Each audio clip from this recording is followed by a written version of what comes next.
Next కాపు caste అమ్మాయి 97 date of birth 5'2" height BTech complete అయింది.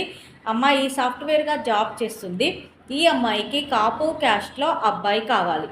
Next రజక క్యాస్ట్ అమ్మాయి 99 డేట్ ఆఫ్ బర్త్ 5'4" హైట్. ఈ అమ్మాయి ఇంటర్మీడియట్ కంప్లీట్ అయిందండి, ప్రైవేట్ జాబ్ చేస్తుంది.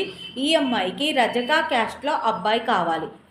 నెక్స్ట్ మాదిగా క్రిస్టియన్ అమ్మాయి 90 date of birth 5'5" height MCom complete అయింది. ఈ అమ్మాయి ప్రైవేట్ జాబ్ చేస్తుంది. మాదిగా క్రిస్టియన్లో అబ్బాయి కావాలి. ఇవి ఈరోజు వధూవరుల వివరాలండి. ప్రతిరోజు కూడా ఇలాగే మీ దగ్గరికి సరికొత్త వివరాలు తీసుకొస్తూ ఉంటాను. ఇందులో ఎవరికైనా సూటబుల్ సంబంధం ఉంది అంటే కనుక వెంటనే స్క్రీన్ మీద కనబడుతున్న నెంబర్లకి కాల్ కానీ వాట్సాప్ కానీ చేయండి. మీకు తగిన సంబంధాలు వెంటనే పంపించడం జరుగుతుంది. వీడియోలో చదువుతున్న సంబంధాలే కాకుండా ఇంకా మన దగ్గర చాలా పెళ్లి సంబంధాలు ఉంటాయి కాబట్టి ఎవరైనా కూడా సంప్రదించవచ్చు.